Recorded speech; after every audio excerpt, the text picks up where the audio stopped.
Paz do Senhor, bom dia, sejam bem-vindos a mais uma live de sábado. Para quem não me conhece, meu nome é Lidiane. Todo sábado estou trazendo uma nova mensagem de Deus para cada um de nós, né? Para cada um de vocês.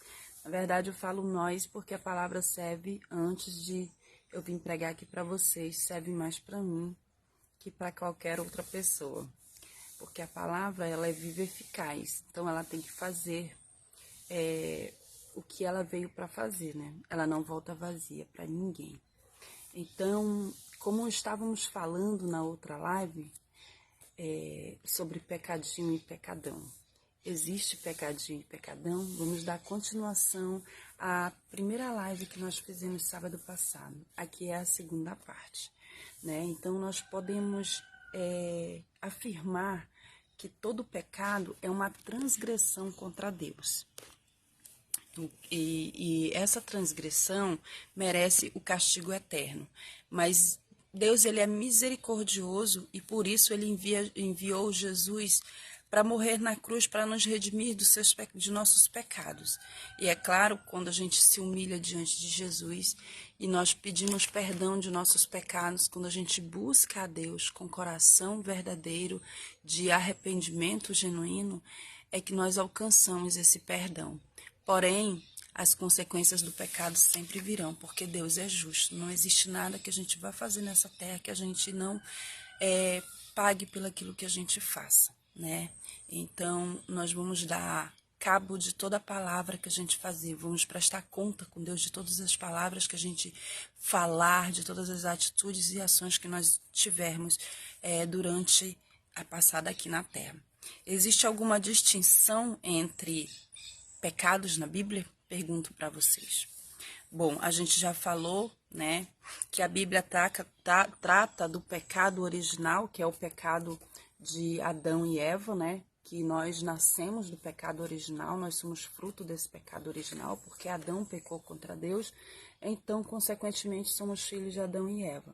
E essa é a raiz de todos os outros pecados que nós cometemos, que podem ser cometidos intencionalmente, ou internamente ou externamente. Internamente, a gente pode cometer pecado na mente, tendo os pensamentos impuros. E externamente, somos com as atitudes concretas, por omissão ou por comissão. A Bíblia faz uma distinção entre pecados cometidos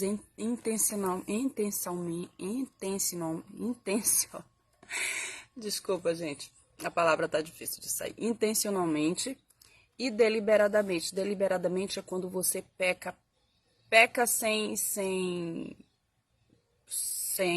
como que eu posso dizer, sem pensar nas consequências. Deliberadamente é como se você estivesse fazendo aquilo muitas e muitas vezes. Então, é um pecado que às vezes nós cometemos e não pensamos sobre isso. Então, essas são as atitudes concretas, por omissão ou por comissão. Então, a Bíblia ela trata dessa distinção entre o pecado cometido intencionalmente e os pecados cometidos por ignorância também, que é quando uma pessoa não tem consciência do que está fazendo, não tem consciência que aquilo é pecado ou não, né? E ela não sabe se aquilo que ela fez é um pecado contra Deus ou não.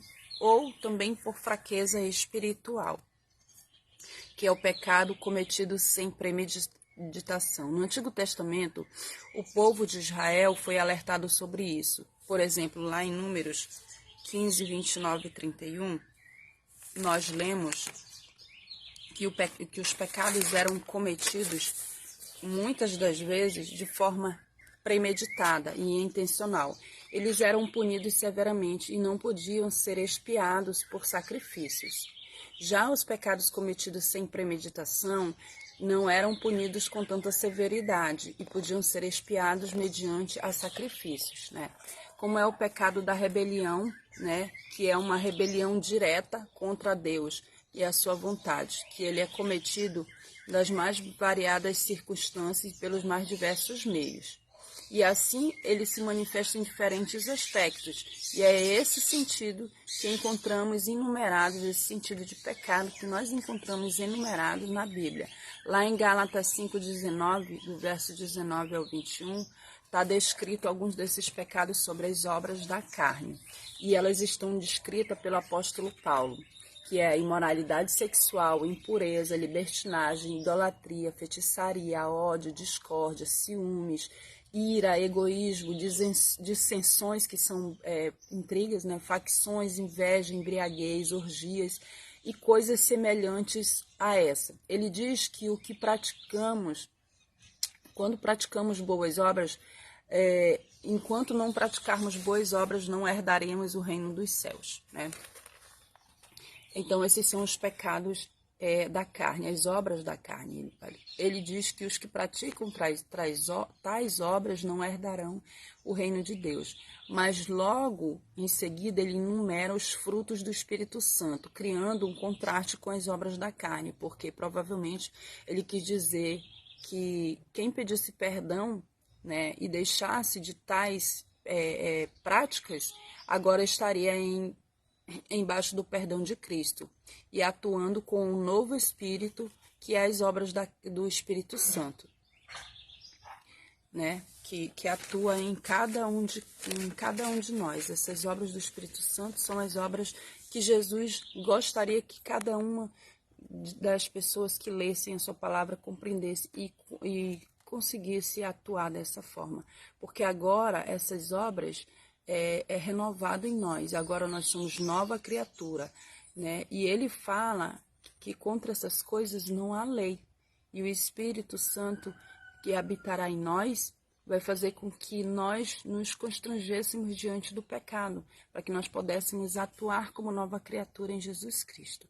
Ou seja, o que não era possível antes, que era herdar o reino de Deus, agora será possível porque Jesus morreu na cruz, ressuscitou, né, e nos lavou de todos os nossos pecados, porque o seu sangue aponta para o Cordeiro, que era o Cordeiro do sacrifício do Antigo Testamento, que agora aponta para o sangue de Jesus, que nos lava e nos santifica de todos os pecados. Isso não significa que a gente não vai ter consequência dos atos anteriores que antes havíamos tido, né? Mas que nós possamos nos arrepender, né? Repensar nossas atitudes e ser uma nova criatura. Bom, continuando. Na Bíblia fala de pecadinho e pecadão. A resposta com relação a essa ideia de pecadinho ou pecadão, à luz da palavra de Deus, precisa ser entendida corretamente, pois num determinado aspecto a Bíblia fala de pecadinho em pecadão, mas em outro aspecto não fala. Portanto, diante da pergunta se existe pecadinho e pecadão, segundo a Bíblia, a resposta é sim e não, né? Bom, eu vou explicar para vocês. Todo pecado, por menor que seja, ele é tão grave a ponto de separar o homem de Deus e privá-lo de sua bem-aventurança eterna. Ou seja, todos os pecados colocam o homem em posição de merecimento, de castigo da ira de Deus.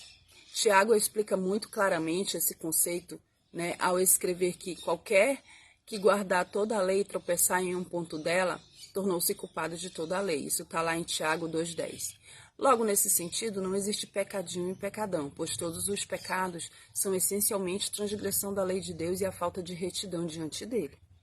Por outro lado, a Bíblia fala das punições e consequências em diferentes níveis. Em Lucas 12, 47 e 48, a palavra diz que aquele servo que conhece a vontade do Senhor e não prepara o que ele deseja, e este não realiza o que o Senhor deseja, receberá muitos açoites. Mas aquele que não conhece e pratica coisas merecedoras de castigo, receberá poucos açoites. A quem muito foi dado, muito será cobrado. E a quem muito foi confiado, muito mais lhe será pedido. Lucas está dizendo aqui que aquele que conhece a palavra e mesmo assim peca, desse será muito pedido. E aquele que peca e que não tinha consciência do seu pecado, também receberá açoites, porém receberá menos açoites. Por quê? Porque ele não tinha consciência do que ele estava cometendo, né? Os pecados cometidos de propósito, com plena consciência do mal envolvido e com a deliberação, são mais são maiores e mais condenáveis do que os pecados resultantes de ignorância, né? Ou de uma concepção errônea da palavra de Deus e das coisas que conseguem entender e compreender. Essa interpretação condiz com o capítulo de Lucas, do capítulo 12 de Lucas, o qual aponta para o fato de que o grau de pecado diante do juízo de Deus também está diretamente ligado ao grau de iluminação do pecador em relação à vontade de Deus. Iluminação que eu falo que é a iluminação da verdade, o entendimento e a compreensão com que aquele pecador entende a gravidade da situação, né? Aliás, o texto de Lucas nos mostra que há um povo, que há uma prova de que qualquer tipo de pecado, independente da percepção ou da sua gravidade, não fica impune diante de Deus. Ou seja, ao mesmo tempo que a Bíblia nos aponta para uma possível identificação de pecadinho ou pecadão, ela também deixa bastante claro que mesmo o menor dos pecados, se é que podemos chamar assim, mesmo nos menores dos pecadinhos, significa uma enorme afronta diante da santidade de Deus, né? Então, ele não ficará impune jamais, porque Deus ele é justo, ele age com justiça, diferente da justiça humana. Portanto, se podemos falar em diferentes tipos de pecado em relação à sua culpa e punição, por outro lado, também devemos falar de todos os pecados, sem exceção, que são todos graves e reais e com consequências reais, que tornam a pessoa indiscutivelmente culpada diante de Deus. Né? Com isso, vou ler alguns capítulos para vocês, alguns versículos. Vamos lá para Gálatas 6:1. Ele fala assim, ó: irmãos, se alguém for surpreendido em algum pecado, vocês que são espirituais deverão restaurá-los com mansidão. Em outras traduções, diz restaurá-los, ele fala exortá-los. Exortá-los é o mesmo que repreendê-los. Cuide-se, porém, para que cada um também não seja tentado. Lá em Efésios 4:18 ele fala, eles estão obscurecidos no entendimento e separados da vida de Deus, por causa da ignorância que estão devido ao endurecimento do seu coração. 1 Timóteo 3, ele fala, a mim que anteriormente fui blasfemo e perseguidor e insolente, mas alcancei misericórdia porque fiz por ignorância e na minha incredulidade. Aqui Paulo estava falando que antes ele era um perseguidor, ele era um matador, ele era um incrédulo, um blasfemo contra Deus, mas ele cometia isso por ignorância.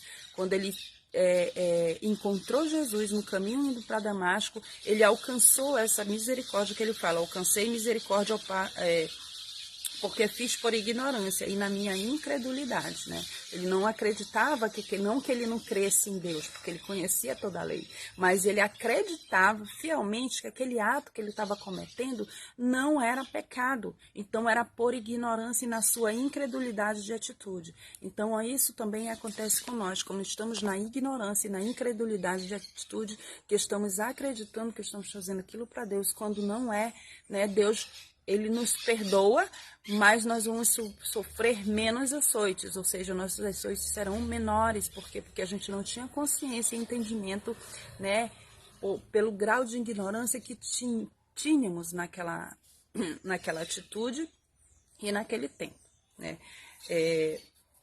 Em 1 Timóteo também, capítulo 5, versículo 24, ele fala que os pecados de alguns são evidentes. Os pecados de alguns são evidentes, mesmo antes de serem submetidos a julgamentos. Ou seja, os pecados estão aí, todo mundo vê, são evidentes, mesmo que sejam submetidos antes do julgamento, ao passo que os pecados de outros se manifestam posteriormente, ou seja, depois do julgamento, né? Então, continuando aqui, por exemplo, roubar. Roubar é tão pecado quanto mentir, como cometer um adultério é tão pecado quanto cometer uma fraude fiscal e deixar de pagar algum imposto devido. Apesar das consequências de tais pecados serem diferentes, né? Existem diferenças em pecados, são cometidos de forma diferente, como eu havia dito lá, das mais devidas formas possíveis, de diferentes aspectos, mas que não deixam de ser pecados, né?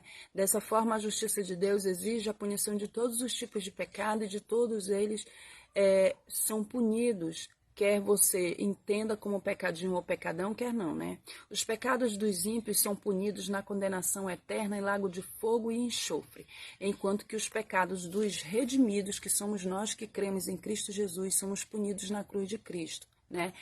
Então, percebe que não há nenhum pecado impune, porque Deus ele é justo. Porque ele deixaria de fazer com que sofrêssemos as consequências, já que nós plantamos e colhemos exatamente aquilo que plantamos. Muitas pessoas, né, dizem por aí, a vida é injusta. Não. Tudo na vida, se você prestar atenção, é justo. Você vai receber de acordo com aquilo que você deu ao mundo, deu a outra pessoa. Se você planta amor, você pode até não colher amor dali, daquele local, daquela pessoa que você está plantando amor. Mas mais na frente vai nascer um amor em alguém, no coração de alguém, para ajudar você pelo que você estiver passando. Se você planta misericórdia, você vai colher misericórdia. As pessoas vão ter dó de você em algum momento de sua vida. Se você planta ingratidão, as pessoas em algum momento, em algum aspecto da sua vida, você vai colher ingratidão. Muitos crentes colocam em seus status, eu não vou mais fazer nada por fulano, fazer as coisas para homem é colher ingratidão. Vocês já pararam para pensar quantas vezes fomos ingratos com Deus? Só de acordarmos, só de abrir os olhos, só de respirarmos, já deveríamos ser gratos a Deus. Só de conseguir um trabalho, ter filhos, ter uma casa, ter um lar, ter uma família para quem voltar, isso já deveria nos aspirar gratidão. Mas, no entanto, não é assim. Muitas das vezes só sabemos reclamar o carro que pregou, o chefe que é chato no emprego, a esposa que reclama, o esposo que bebe, que trai. Você escolheu errado. A ingratidão não é para com Deus. É para com você mesmo. Você fez as suas escolhas de ações, de atitudes, de atos concretos. E você simplesmente só está colhendo aquilo que você mesmo plantou. Às vezes a gente quer pegar os pecados da gente e colocar a culpa nos outros daquilo que a gente está colhendo. Com relação aos relacionamentos, muitas mulheres culpam, né, a vida. Todos os homens são iguais, são assim mesmo. Não, você escolheu um marido errado, um noivo errado, um cônjuge errado, porque você não escolheu dentro da vontade de Deus. Nas demais coisas menores, todos nós somos pecadores. Quando olhamos para dentro de nós e quando queremos tudo perfeito, nós vamos ver que nem nós somos perfeitos, mesmo que queiramos diante de Deus. Quando queremos coisas perfeitas, antes nós temos que prestar culto a Deus e tentarmos sermos o mais perfeito possível. Porque Jesus disse que todo aquele que pecar contra o corpo pecará. E não pecamos só contra o corpo, pecamos contra Deus, pecamos contra as pessoas, contra os homens, né? Com nossas atitudes, pecamos contra o meio ambiente, quando jogamos lixo no meio ambiente, né?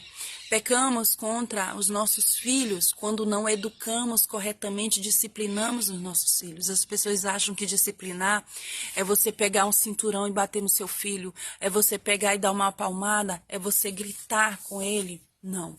Disciplinar os filhos é ter uma atitude de sabedoria diante de Deus e dizer: Senhor, me ensina a educar esse ser humano que eu estou criando. Porque você está criando um ser humano em potencial para ser um adulto. Que tipo de adulto seu filho vai ser? Vai ser um adulto nervoso? Um adulto que não consegue lidar com a realidade? Né? Então nós devemos tudo que plantamos, absolutamente tudo que plantamos nós colhemos. Se nós educamos bem os nossos filhos, provavelmente vamos ter pessoas bem educadas, bem redimidas diante de Deus. Se ensinamos o caminho da verdade, da retidão e da justiça para ele, que é a de Deus, eles vão ser pessoas mais idôneas. Por isso está escrito lá em Provérbios 22:6, ensina a criança a andar nos caminhos do Senhor, para que quando cresça, não se desvie dele nem para a esquerda, nem para a direita. Então, absolutamente tudo que a gente planta, a gente colhe. Não existe nada, nos mínimos detalhes, que a gente possa plantar, que a gente não possa colher. Misericórdia, amor, violência, atos infracionais, se você estiver infringindo a lei, porque a justiça está aí. E ela veste a espada da justiça de Deus, porque Deus o colocou na terra.